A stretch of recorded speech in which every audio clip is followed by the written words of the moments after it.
Assalamualaikum warahmatullahi wabarakatuh. Perkenalkan, saya Katon Bagus Apriliansyah dengan NIM 14026222029 dari Prodi Pendidikan Geografi Fakultas Ilmu Sosial Universitas Negeri Jakarta. Pada kesempatan kali ini, saya akan mempraktekkan micro teaching dengan materi serba-serbi geografi pada kelas 10 SMA dengan sintaks 1. Berikut adalah videonya.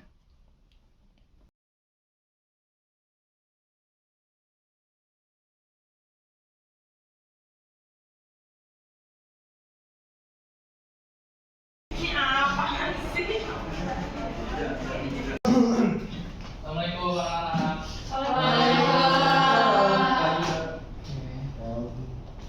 Selamat siang semua.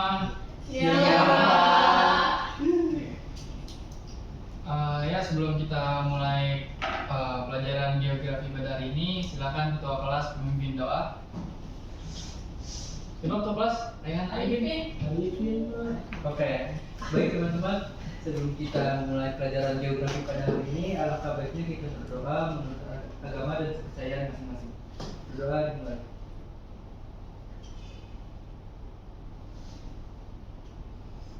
Berdoa selesai. Memberi salam. Assalamualaikum warahmatullahi wabarakatuh. Waalaikumsalam warahmatullahi wabarakatuh. Oke, baik. Saya mau mengulas sedikit. Kemarin minggu lalu ada yang masih ingat nggak materi kita membahas tentang apa? Aspek dan prinsip geografi. Oke, baik. Nah, aspek geografi itu kan ada dua ya, anak-anak. Ada aspek fisik dan sosial. Nah, kalau prinsip geografi ada yang masih ingat? Ada yang berapa? Ada 4 Pak. Apa tuh? Ya, Arifin apa aja? Distribusi, interrelasi, korologi, deskripsi. Oke, pintar. Mas berarti masih ingat ya semua. Oke, baik kalau gitu hari ini Bapak akan menerangkan materi baru ke kalian semua mengenai pendekatan dan konsep geografi. Nah, tapi sebelum itu Bapak mau absen dulu nih. Di sini kayaknya Bapak lihat hadir semua ya? Iya Pak. Hadir semua berarti ya? Oke. Aman Pak. Bentar ya.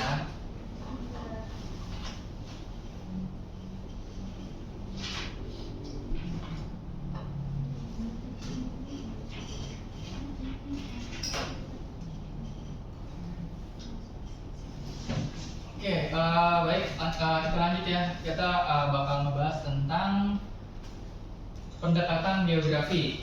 Nah, pendekatan geografi itu anak-anak ada 3, yaitu pendekatan ke ruangan, pendekatan ke lingkungan, dan pendekatan kewilayahan. Nah, pertama Bapak bakal ngebahas tentang pendekatan ke ruangan. Pendekatan ke ruangan yaitu upaya dalam mengkaji rangkaian persamaan dari perbedaan fenomena geosfer di dalam ruang. Contohnya itu wilayah Indonesia kan pertemuan 3 lempeng besar ya. Nah, pendekatan ke ruangan ini lebih menitik beratkan pada peristiwa yang disebabkan oleh kejadian alam seperti hujan, gunung meletus, tsunami, dan lain-lain. Lalu ada pendekatan ke lingkungan atau maksudnya ekologi. Nah, pendekatan ini tuh menganalisis interaksi antar makhluk hidup dan lingkungannya. Contohnya itu pemanfaatan lingkungan oleh manusia atau perilaku manusia terhadap lingkungannya. Nah, ini bisa berdampak positif atau juga bisa ke negatif. Contoh positifnya itu manusia memanfaatkan lahan kosong sebagai ladang perkebunan atau pertanian. Nah, contoh negatifnya itu penebangan hutan liar atau deforestasi dan pembuangan limbah beracun ya ke sungai. Nah, yang terakhir ada pendekatan kewilayahan. Pendekatan kewilayahan itu ngebahas itu gabungan dari kedua pendekatan tadi. Jadi pendekatan ini tuh menitik beratkan ke peristiwa yang disebabkan oleh perilaku manusia dan juga kejadian alam. Contohnya ini tuh sebab akibat ya. Contohnya seperti manusia menebang hutan. Lalu ketika hujan deras tiba, Nah, itu kan akan menyebabkan banjir karena penyerapan air hujan yang tidak efisien. Oke, sampai sini ada pertanyaan? Saya mau tanya. Iya, Gita, silakan. Kenapa sih kalau geografi itu ada pendekatan? Oke, pertanyaan bagus nih. Kenapa geografi itu memiliki pendekatan-pendekatan? Nah, geografi itu memiliki pendekatan untuk kita nih sebagai geosfer, sebagai anak geografi ya. Itu kita bisa mengkaji suatu masalah terkait dengan fenomena sosial dan juga fenomena fisik yang bisa dipecahkan melalui pendekatan geografi tersebut. Seperti yang kita ketahui bersama, pendekatan ke ruangan itu lebih berfokus ke fisik, ya. Terus pendekatan ke lingkungan itu, pendekatan ke ruangan itu membahas tentang sosialnya. Dan pembahasan ke lingkungan tadi, ke ruangan itu membahas tentang sosialnya, ke lingkungan membahas tentang fisiknya, dan yang kewilayahan gabungan dari keduanya. Oke. Nah, kita lanjut ya. Jadi tadi kita udah membahas tentang konsep pendekatan geografi. Nah, selanjutnya kita akan membahas tentang, tadi kan membahas tentang pendekatan. Nah, sekarang kita bahas tentang konsep Pak. Konsep geografi. Konsep geografi. Oke. Sebelumnya Bapak menayangkan salah satu video tentang konsep geografi.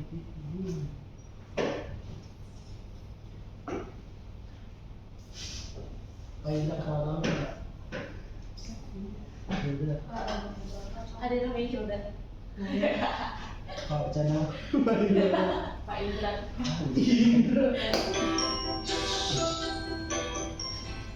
Suatu hari ketika sedang memakai barang yang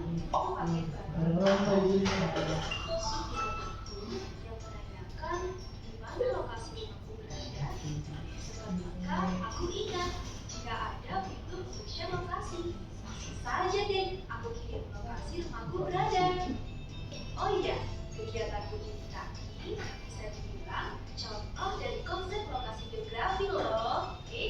Sebelumnya kamu tahu tidak apa itu konsep itu? Ya, Bapak. Parah Yang seperti bapaknya. Iya, betul. Sebagai hal pokok yang menjadi catatan ilmu geografi dalam menjelaskan berbagai fenomena geografis. Terdapat 10 Bapak ada tuh Pak Saskia. Batas bibi. Fokus ya, fokus kita live ke depan lagi. Aku akan tunjukkan apa saja yang termasuk 10 konsep geografi dari kegiatanku yang awal tadi, berupa contoh dari konsep lokasi. Kita lihat dari pengertiannya, konsep lokasi ini menunjukkan letak geosfer yang ada di permukaan bumi, di mana geosfer itu fenomena geografi baik itu alam ataupun sosial. Terdapat dua macam konsep lokasi, yaitu lokasi absolut dan lokasi relatif. Untuk lokasi absolut itu merupakan lokasi yang tetap atau tidak dapat diubah secara astronomis. Dengan kata lain, lokasi absolut itu berdasarkan pada garis lintang dan garis ujung. Misalnya nih, Indonesia itu terletak 6 derajat garis lintang utara sampai 11 derajat lintang selatan dan 95 derajat ujung timur sampai 141 ujung timur. Sedangkan untuk lokasi relatif itu, lokasi yang letaknya bisa berubah karena dipengaruhi oleh wilayah di sekitarnya. Contohnya, rumahmu terletak di sebelah selatan sawah. Lalu, yang kedua itu ada konsep jarak. Misalnya, ketika kamu sedang berjalan menuju sekolahmu, setelah dari sekolah, kamu ke toko buku. Nah, setiap tempat yang kamu lewati itu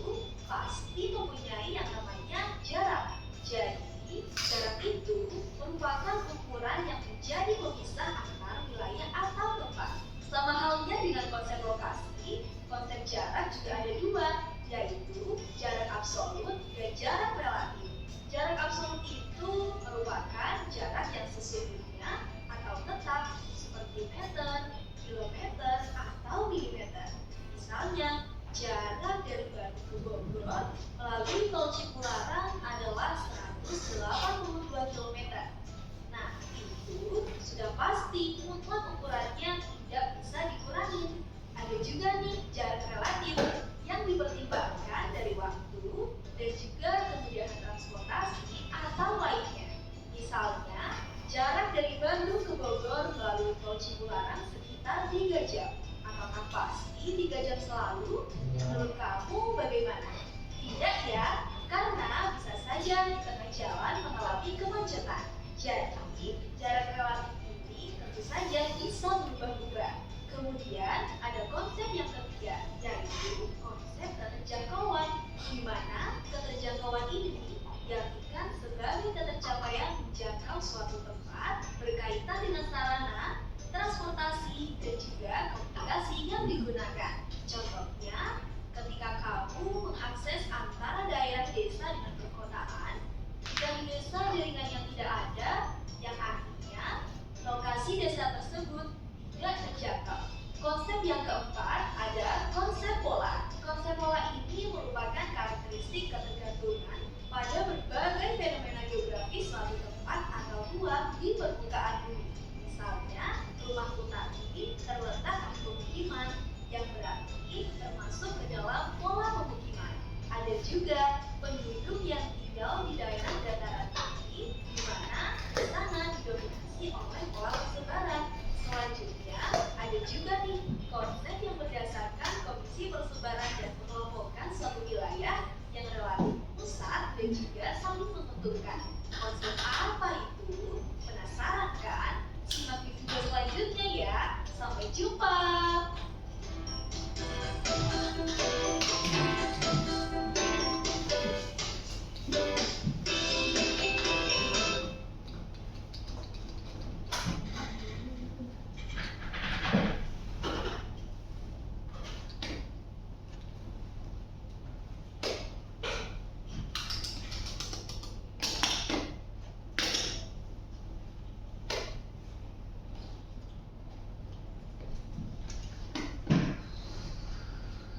Nah, tadi kan sama-sama sudah kita saksikan ya video tentang konsep geografi.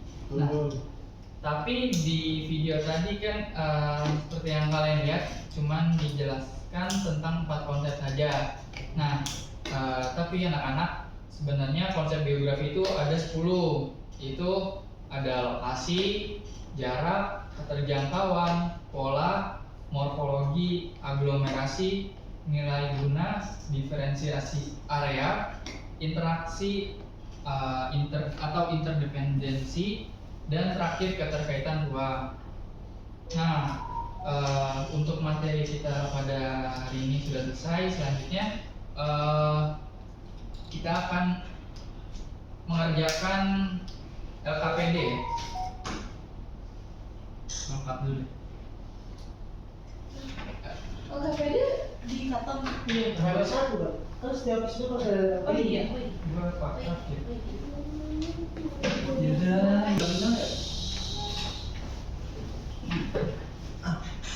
Oke ya, karena materi kita pada hari ini sudah selesai ya tentang pendekatan dan konsep geografi.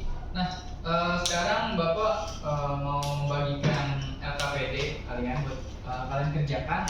Kemarin kan kalian sudah bagi kelompok ya. Iya, Pak. Terus kelompoknya itu ada 2, yang satu membahas aspek fisik dan aspek sosial. Iya. Yang aspek fisik membahas tentang banjir. Iya. Nah, yang aspek sosial tentang kemacetan. Nah, sebelumnya Bapak mau jelaskan lagi untuk LKPD ini, kalian kan kemarin menganalisis tentang dari segi aspek dan segi prinsip. Nah, sekarang kalian tambahin dari materi yang tadi Bapak tambahin dari segi pendekatan sama konsep. Jadi ada 4 aspek, ada 4 indikator yang harus kalian analisis. Oke, paham semua? Paham, Pak. Oke. Ini tolong di estafet ya, lebih ke belakang. Iya, samping. Makasih Pak. Butuh waktu berapa menit buat ngerjain? 15 menit Pak. Sampai matahari. Halo, kan kalian berkelompok nih terus cuman tinggal tambahin dua indikator doang nih tentang pendekatan sama tentang konsep. 5 menit cukup nggak? Iya. 15 menit, Pak. Pak gambar-gambar itu. 15 menit, aduh kelamaan nih. Kan kita waktunya tinggal sedikit lagi nih. Lalu Pak, ya udah 20 menit. 10 nambah. Sepuluh. Juga jadi, Pak. Yes. Saskia abis ini presentasi Pak. Gimana 10 menit? Boleh, Pak. Boleh. Setuju ya? Oh. Ah, Tunggu gue betul. Oke, 10 menit ya. Saskia gambar-gambar kunci bodoh. Ngomong, ngomong. Itu beraspen ya? Iya, mahal lah. Gak ada ini enak. Tiga. Bukan ini jangan bilang ya. Berapa? Berapa?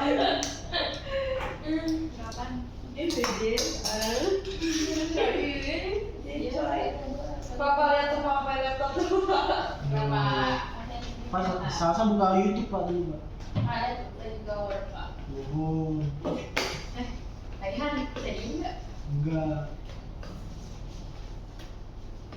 Masa dipegang doang ngerjain Sasa? Raihan. Diskusi nggak sih kenapa main biasa sendiri? Udah pindah baris. Sini, boleh pindah sini.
Oh, udah Pak.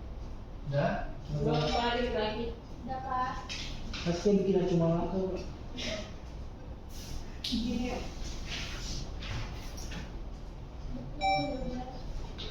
Malah ini. Siapa yang main game? Ngapain gitu? Mau main game Pak? Baru main game ya, Pak? Ini udah bosan nungguin kalian.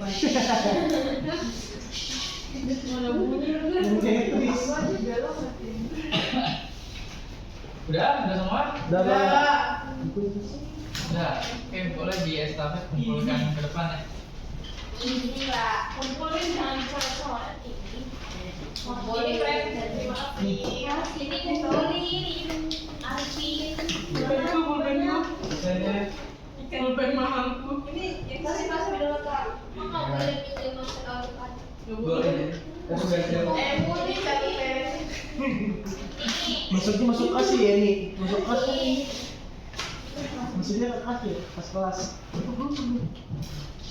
Oke anak-anak, karena pelajaran hari ini sudah selesai. Terima kasih buat hari ini. Oh, udah dulu. Ya. Minggu depan kita ngapain? Pertemuan depan. Oh iya, Bapak lupa jelasin. Jadi minggu depan, teman selanjutnya kalian secara berkelompok, enggak dong, nggak libur, tetap masuk dong. Kalian bakal Bapak ajarkan tentang cara bagaimana menganalisis data. Kan kalian nanti berkelompok nih bakal menganalisis tentang banjir dan juga macet. Nah, nanti minggu depan, pekan depan selanjutnya Bapak bakal ngajarin kalian cara menganalisis datanya sampai nanti kalian terjun ke lapangannya langsung gitu. Oke, udah paham ya? Paham, Pak. Sampai bertemu di minggu depan. Ketua kelas silakan berikan untuk doa. Setelah kita belajar geografi pada hari ini, alangkah baiknya kita berdoa agar apa yang telah kita pelajari hari ini bermanfaat untuk kita semua. Amin. Berdoa dimulai.